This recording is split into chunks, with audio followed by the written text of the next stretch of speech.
Hi, welcome to abstract cat. तो आज हम लोग स्टडी करेंगे इलेक्ट्रोमैग्नेटिक वेव। ठीक है।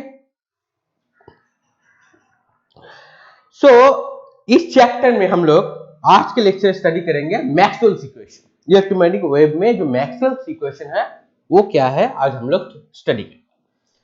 सो आज तक हमने जो जो स्टडी किया, electric field, magnetic field, electromagnetic induction, जो है मैग्नेटिक इंडक्शन, तो उसको हम लोग चार इक्वेशन में हम लोग उसको डिवाइड करेंगे। मतलब एक साइंटिस्ट ने इन्वेंट किया जिसका नाम है मैक्सवेल। उन्होंने काम किया इन सारे इक्वेशन को सिर्फ चार इक्वेशन में लाके हम लोग के साथ रिप्रेजेंट किया। ठीक है, तो उसका नाम क्या है? Maxwell's equation.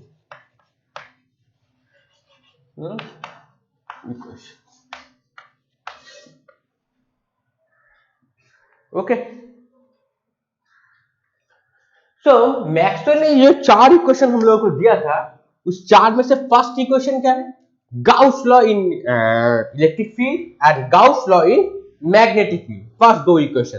थर्ड इक्वेशन है Faraday laws of induction. Fourth equation है एम्पियर्स मैक्सवेल्स लॉ। ओके, तो फर्स्ट इक्वेशन में, फर्स्ट दो इक्वेशन में क्या है? Gauss law. तो फर्स्ट दो इक्वेशन क्या था? Gauss's law, Gauss's law of electric field and Gauss's law in magnetic field.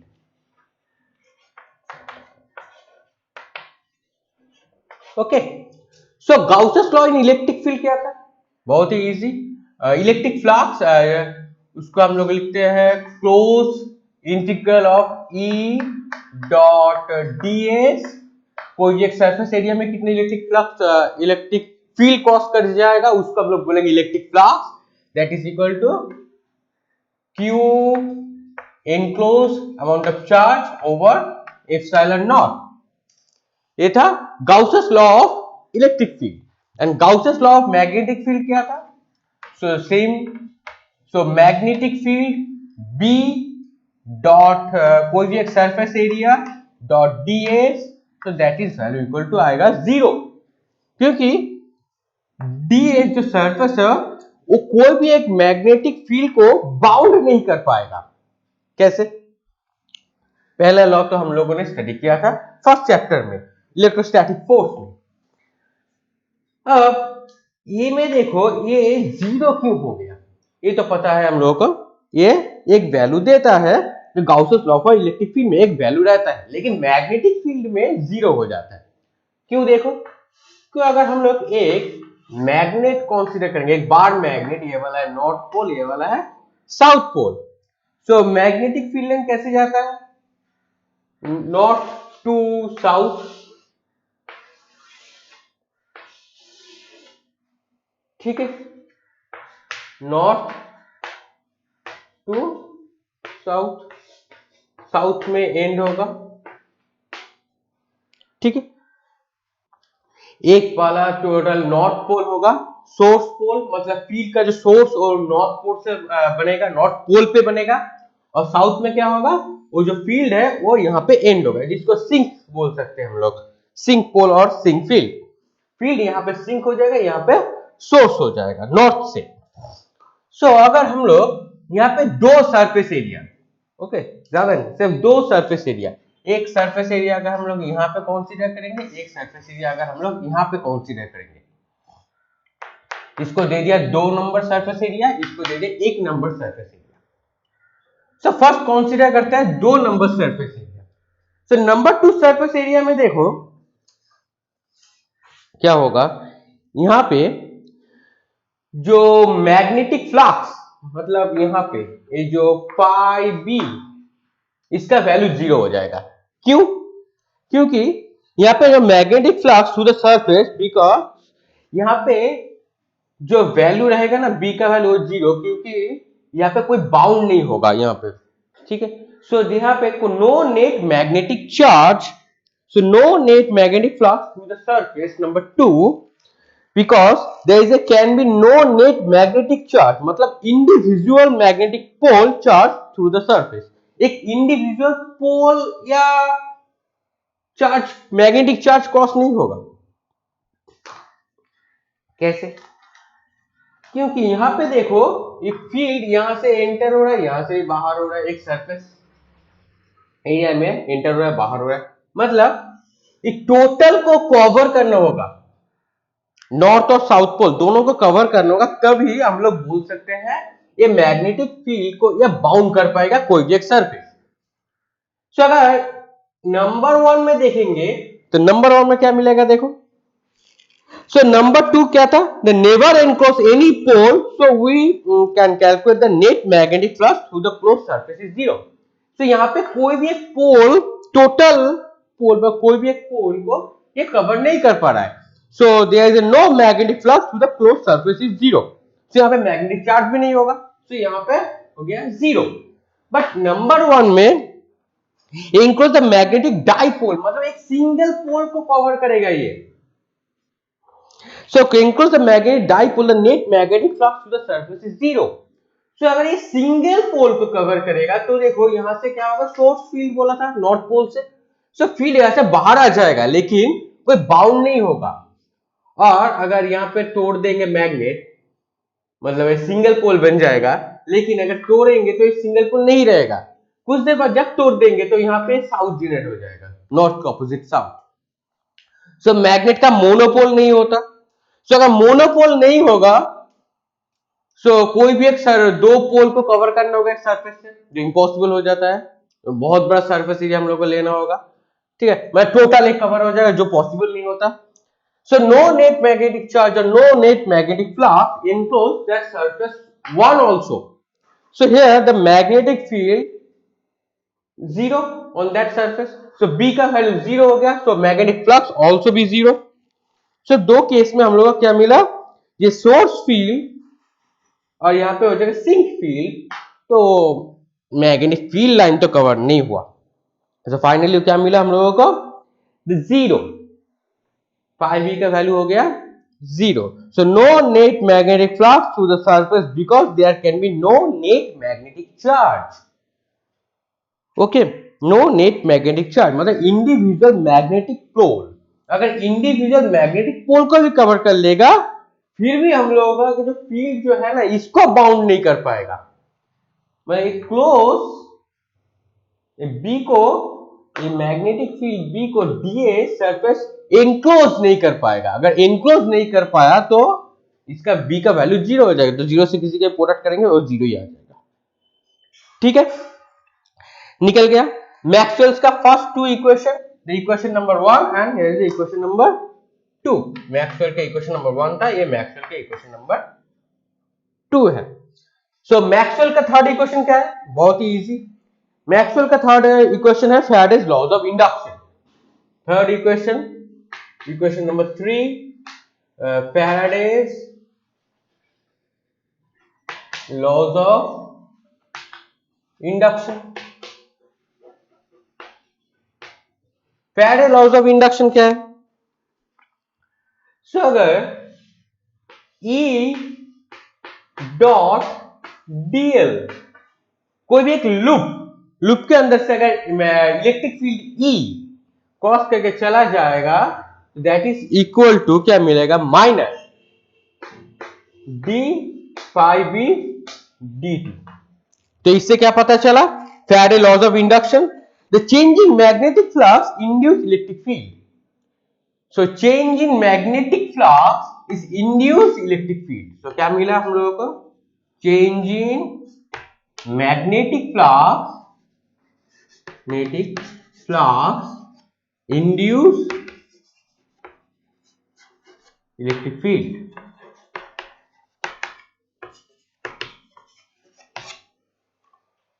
Okay, so E dot dl minus d phi b dt induce an electric field. Okay, so that's the Faraday laws of induction. Is also induced and along a closed loop.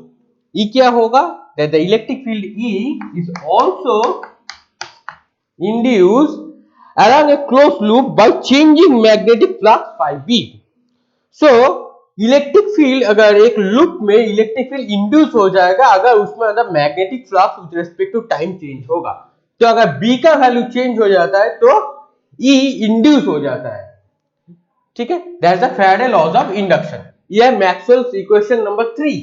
तो Maxwell equation number 1 क्या था, देखो Gauss law of electric field, जो E dot ds हमने पढ़ा था पहले ही, that is q enclosed over epsilon naught, मतलब enclosed amount of charge ds क्या करेगा, q enclosed अमाउंट जो चार्ज होता है उसको बाउंड और घिर के रखेगा, enclosed करके रखेगा। Gauss law in magnetic field क्या है, Gauss law in magnetic field है B डॉट ds, मतलब magnetic field B dot ds that is equal to 0। मतलब एक सरफेस ds जो सरफेस है वो कोई भी एक मैग्नेटिक फील्ड को बाउंड नहीं कर पाएगा, क्योंकि मैग्नेट का मोनोपोल नहीं होता, मैग्नेट का डाइपोल होता है। मतलब एक सोर्स फील्ड होता है, एक सिंक फील्ड होता है। नॉर्थ पोल होगा सोर्स और साउथ पोल होगा सिंक फील्ड। तो मतलब एक जो मैग्नेटिक फील्ड है उसको, मैग्नेटिक फील्ड जो उसको ये बाउंड नहीं कर पाएगा, ठीक है। मैग्नेट का मोनोपोल नहीं होता, तो दोनों को लेना होगा, जो इज इम्पॉसिबल, दोनों को नहीं ले सकते हम लोग, ठीक है। सो मोनोपोल नहीं होता, इसलिए बी का वैल्यू भी 0 हो जाएगा। कोई भी एक सरफेस यहां पर भी ले लो फिर भी 0, यहां पर भी ले लो फिर भी 0, और यहां पर भी ले लो फिर भी 0 ही आएगा बी का वैल्यू। ओके, सो बी का वैल्यू 0 आ जाए तो flux phi B is also B get 0। And third equation of Maxwell's law का क्या था, फैराडेज लॉज ऑफ इंडक्शन। तो फैराडे लॉज ऑफ इंडक्शन क्या बोला, changing magnetic flux is induced electric field. तो minus D phi B D T, एक negative sign आएगा, that is E dot D L. जो लूप होगा, एक लूप में इलेक्ट्रिक फील्ड इंड्यूस हो जाएगा एक लूप में, ठीक है। Is also induce along A loop. पहले था 2 था, पहले 1 और 2 जो गाउसेस लॉ था वो सरफेस के ऊपर था, थर्ड वाला जो लॉ है वो लूप के ऊपर डिपेंडेंट है। Loop the E is also induced along a loop or closed loop, बहुत ही इंपॉर्टेंट है ये, क्या होगा, एक closed loop and by changing magnetic flux phi B। Okay, now यहां पे एक और क्वेश्चन अराइज होता है, वो क्वेश्चन क्या है, similarly the changing electric flux induce magnetic field. So changing electric flux, एक मैग्नेट की जगह क्या हो जाएगा अभी, electric flux can induce magnetic field. Electric flux क्या है, मैग्नेटिक फील्ड को इंड्यूस कर पाता है कि नहीं, आंसर होगा यस, होता है। That's a B dot D l. तो क्या होगा, that's a B dot D l. तो अगर हम लोग इन दोनों इरेज कर दे,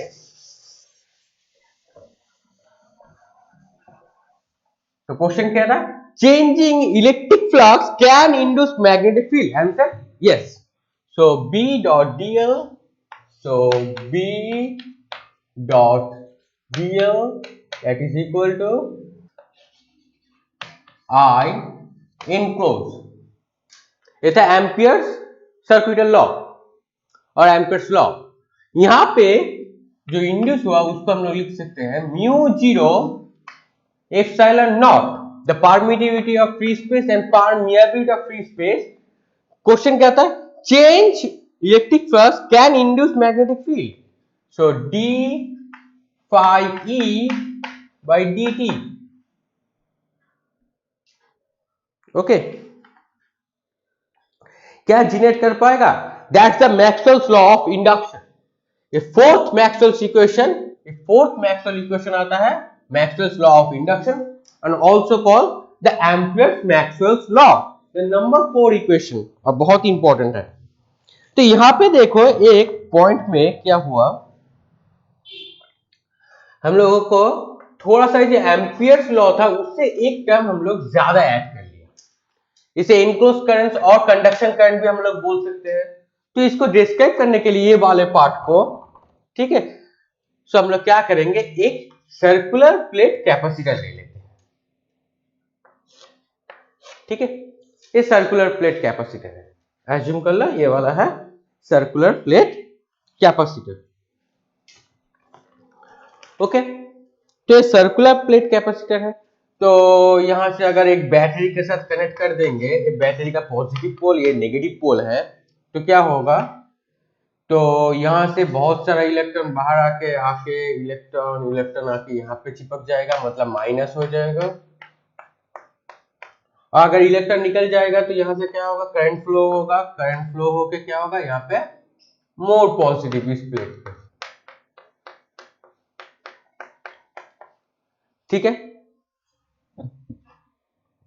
सो इलेक्ट्रिक फील्ड क्या होगा, सो ये वाला बैटरी अगर चार्ज रिलीज करता रहेगा तो इलेक्ट्रिक फील्ड भी इंक्रीज होगा टू पॉजिटिव टू नेगेटिव, मतलब पॉजिटिव प्लेट से नेगेटिव प्लेट की तरफ जाएगा। और ये सर्कुलर प्लेट कैपेसिटर है, ठीक है, ये सर्कुलर प्लेट कैपेसिटर है, ये याद रखना, ठीक है। तो ये वाला जो करंट जाएगा यहाँ पे, इसको हम लोग बोलते हैं कंडक्शन करंट आईसी, और इसको हम लोग आई एनक्लोज भी यहाँ पे बोल सकते हैं, that's also called IC conduction current और एनक्लोज करंट। ओके, नाउ यहाँ पे हम लोग दो पॉइंट चूज करते हैं, एक होगा इसका बाहर, एक अंदर, मतलब यहाँ पे एक पॉइंट ले लिया 1 और यहाँ पे एक पॉइंट ले लिया 2। ओके, सो यहाँ पे क्या देखा पहले, we choose a circular plate capacitor, first we choose a circular plate capacitor, step by step note कर सकते हो। we choose the circular plate capacitor, एक circular plate capacitor चूज किया। now the electric flux phi E is induced in magnetic field, ये करेगा। so we assume that capacitor charge being increased in steady rate,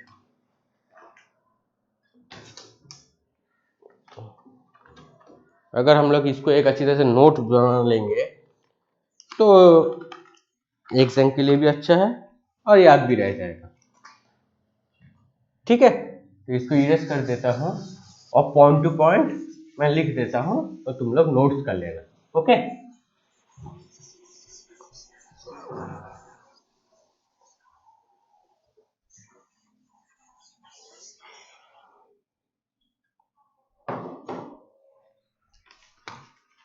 पहला point क्या है, तो we assume that capacitor charge is being increased. तो first हम लोगों ने क्या एज्यूम किया, capacitor charge being increased. Capacitor charge क्यों इंक्रीज होगा, क्योंकि मोर पॉजिटिव यहाँ पे जनरेट होगा, तो बैटरी से बहुत सारा चार्ज प्लस यहाँ पे निकल के यहाँ पे चिपक रहा है, और जो नेगेटिव है वो यहाँ पे जाके यहाँ पे चिपक रहा है, यहाँ पे मोर पॉजिटिव होगा तो यहाँ पे मोर नेगेटिव होगा इस प्लेट में, ठीक है।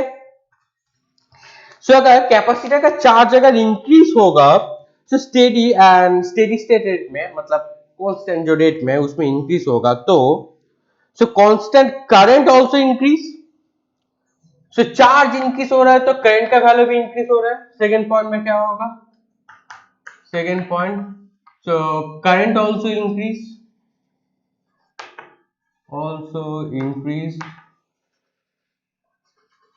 सो करंट का वैल्यू भी इंक्रीज होगा। सो करंट का वैल्यू अगर इंक्रीज होगा सो इलेक्ट्रिक फील्ड का वैल्यू क्या होगा, ई का वैल्यू, ई भी इंक्रीज होगा, ठीक है। So electric field between the plate must also increase, so electric field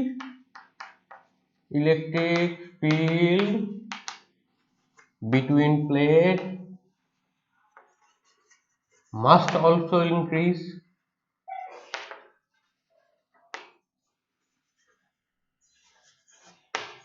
electric field का भी वैल्यू इंक्रीज हो जाए, ठीक है। Now electric field through the loop is changing, so electric flux of the loop must also change, so electric field का value अगर change होगा तो फ्लक्स का वैल्यू भी चेंज होगा, गाउसेस लॉ, ई का वैल्यू चेंज हो रहा है तो फाई का वैल्यू भी चेंज होगा, okay. So electric flux also increase,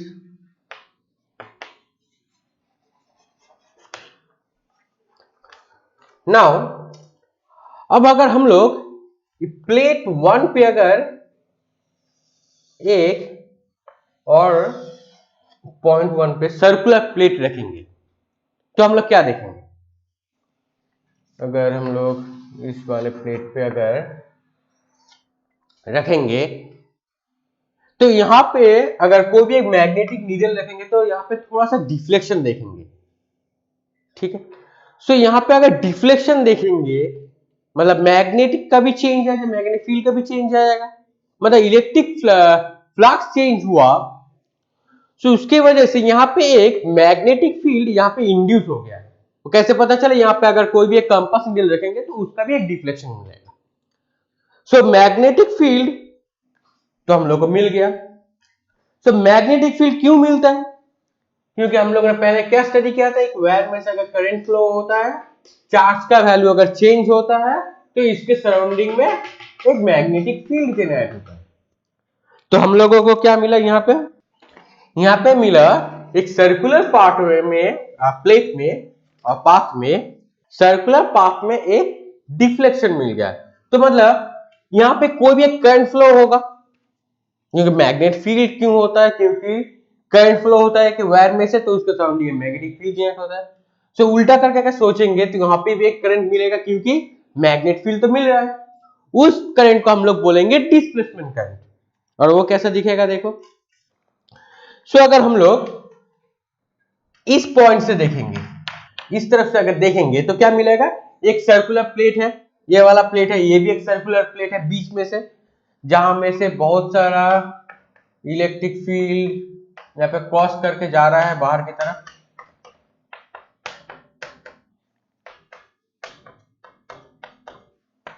यही देखेंगे हम लोग, ठीक है। तो इसके अंदर ई क्या हो रहा है, क्रॉस करके बोर्ड के अंदर जा रहा है। मतलब अगर यहां से हम लोग देखेंगे तो ये आई है, यहां से देखेंगे तो क्रॉस करके जा रहा है। तो इसके अंदर कोई भी एक पॉइंट 1 लिया था, तो एज्यूम कर लो यहाँ पे एक छोटा सा पॉइंट को लेकर अगर हम लोग के रेडियस r कंसीडर करेंगे और यहाँ पे एक सर्कल बना देंगे।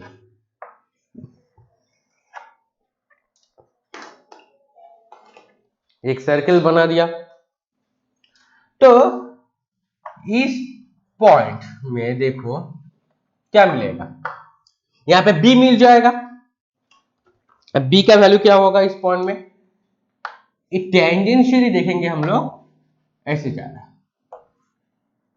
मतलब अगर क्रॉस करके इधर जा रहा है तो b का जो वैल्यू होगा वो क्लॉकवाइज होगा। मतलब कोई भी एक पॉइंट पे टेंजेंट जो होगा वो b का वैल्यू हो जाएगा। तो इसके क्या पता चला, इससे पता चला अगर b रहेगा तो एक करंट भी रहेगा। उस करंट को हम लोग क्या बोलेंगे, induce current. So electric flux is also increase. So electric flux अगर इंक्रीज हुआ,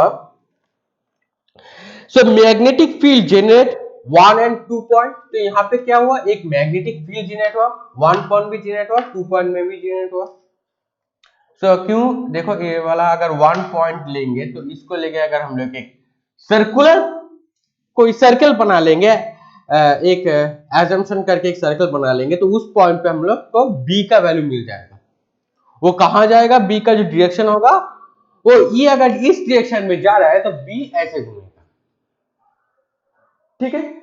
अगर e बोर्ड के अंदर जा रहा है तो b अगर यहाँ पे क्लॉक रखेंगे तो कैसे मिलेगा, b द क्लॉकवाइज पाथ में मूव करता रहेगा, ठीक है।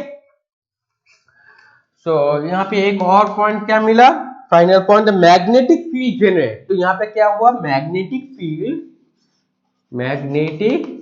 Field generate at point 1 and 2। 1 and 2 दो पॉइंट में भी हम लोगों को मैग्नेटिक फील्ड मिल गया, दो पॉइंट में, ठीक है। सो अगर मैग्नेटिक फील्ड रहेगा तो क्या होगा, एक करंट होता है, पहले ही हम लोग को पता है। उस करंट का नाम देंगे हम लोग डिस्प्लेसमेंट करंट, और इसका सिंबल दे दिया हम लोगों ने ID। ID is the displacement current. तो एक क्या था, एक कंडक्शन करंट जो प्लेट के अंदर से जा रहा था, उसकी वजह से इलेक्ट्रिक फील्ड जनरेट हुआ। तो इलेक्ट्रिक फील्ड जनरेट हुआ तो यहाँ पे बीच में एक मैग्नेटिक नीडल रखेंगे तो वहां पर डिफ्लेक्शन मिल गया, मतलब इलेक्ट्रिक फील्ड क्या किया, मैग्नेटिक फील्ड को इंड्यूस कर दिया। जो पहला क्वेश्चन जो हमने पूछा था, पहला question, So can the electric flux induce magnetic field? So electric flux can induce magnetic field. Answer yes, electric flux is induced magnetic field and that magnetic field is generate displacement current. Sorry, ये जो current का value आएगा उसको हम लोग बोलेंगे ID and is called displacement current.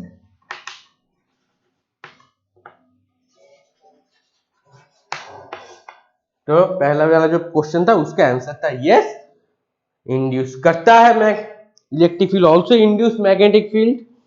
सो और एक करंट जनरेट होगा उस मैग्नेटिक फील्ड की वजह से, उस करंट का नाम है डिस्प्लेसमेंट करंट ID.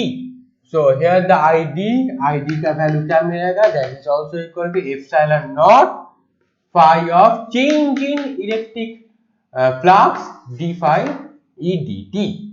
तो ये ID क्यों जनरेट हुआ, क्योंकि E का वैल्यू चेंज हुआ, इसकी वजह से ID जनरेट हो गया. ठीक है, उसकी वजह से ID जनरेट हो गया. ठीक है. So here the displacement. So यहाँ पे तो मैक्सवेल्स एम्पियर मैक्सवेल्स लॉ और मैक्सवेल्स का जो फोर्थ इक्वेशन है वो थोड़ा अपडेट हो जाएगा. यहाँ पे हम लोग इसको रिप्लेस कर देंगे ID से, डिस्प्लेसमेंट करेंगे. So let us focus the charging capacitor with circular plate is a real current I or conduction current I C and the changing the plate charges of electric field E. So charge का value change होता है, उसकी वजह से E का value भी change होगा, either increase होगा डिक्रीज होगा. उसकी वजह से क्या होता है, the fixed displacement current ID between the plate associated with the changing field E. सो अगर हम लोग प्लेट का चार्ज, अगर कोई भी एक प्लेट, यहाँ पे कोई भी एक प्लेट ले लो, उस पर चार्ज अगर Q है, Q अमाउंट ऑफ चार्ज अगर रहेगा, तो charge that is equal to क्या मिलेगा, epsilon naught that permittivity of free space. Okay, plate में जहां रहेगा, और क्या रहेगा, प्लेट का cross section area A and E ले लो, electric field E.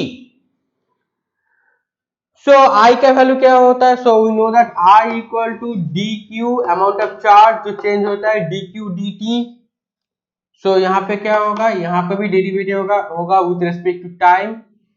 Epsilon naught constant रहता है, ए भी कांस्टेंट रहता है, सो चेंज क्या होगा dE dt. Now consider the electric field between the two plate is uniform.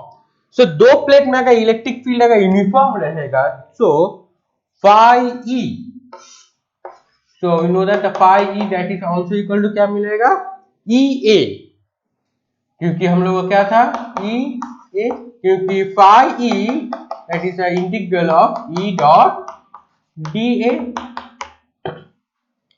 Okay, so मिल गया. So ID the displacement current यहाँ पे, तो क्या मिलेगा देखो, ID displacement current that is also get क्या होगा, एप्सिलॉन नॉट बाहर आ जाएगा, एप्सिलॉन नॉट बाहर आ गया, सो d phi E dt and phi का वैल्यू क्या होता है EA, so d dt of EA, A constant है, A भी बाहर आ जाएगा, dE dt. So that kind is called displacement current ID. So ID का वैल्यू मिल गया यहाँ पे. Okay, epsilon not A d phi A is the cross section area, plate का जो पाथ होगा उसको ले सकते हैं. सो यहाँ पे अगर हम लोग A को कंसीडर अगर नहीं भी करेंगे तो भी चलेगा. सो ये वाला जो टर्म आएगा एप्सिलॉन नॉट, क्योंकि phi E वो तो EA आ जाएगा, और EA से अगर A तो बाहर चला ही जाएगा. ठीक है, अगर हम लोग यहाँ पे कंसीडर करेंगे तो ये मिल जाएगा, और ये दोनों ही सेम है, तो ये मिल गया displacement current ID. So electric flux induce magnetic field, तो उसकी वजह से जो करंट जनरेट हुआ वो है ID, डिस्प्लेसमेंट करंट. ठीक है. सो जो फाई को चेंज करने की वजह से ही जनरेट हुआ। तो ये है Maxwell's equation number 4, also called the ampere Maxwell's equation.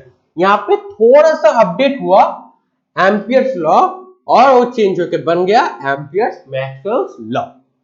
तो मैक्सवेल्स का 4 बेसिक इक्वेशन जो था, और 4 इक्वेशन ही होता है, बेसिक नहीं 4 इक्वेशन होता है। फर्स्ट इक्वेशन क्या है, Gauss law in electric field. Second equation है Gauss law in magnetic field. Third equation है Faraday laws of induction. And fourth equation है एम्पियर मैक्सवेल्स लॉ। ठीक है, ये 4 इक्वेशन याद रखना, ये बहुत ही इंपॉर्टेंट है। तो ऐसे छोटा छोटा क्वेश्चन, एमसीक्यू वाला क्वेश्चन आ सकता है, स्टडी करना। बुक्स जो एनसीईआरटी बुक है बहुत ही अच्छे बुक्स है, उसको थॉली रीड करना। सो नेक्स्ट क्लास में हम लोग स्टडी करेंगे इलेक्ट्रोमैग्नेटिक वेव। ओके, तो यहाँ पे अगर मैक्सवेल्स लॉ में कोई पर कहीं पर भी कुछ डाउट हुआ तो कमेंट सेक्शन में जरूर पूछ लेना, मैं वो डाउट क्लियर कर दूंगा। ठीक है, सो पढ़ते रहना और चैनल को सब्सक्राइब कर देना और दोस्तों के साथ लेक्चर जरूर शेयर करना। तो मिलते हैं नेक्स्ट क्लास में। Thank you.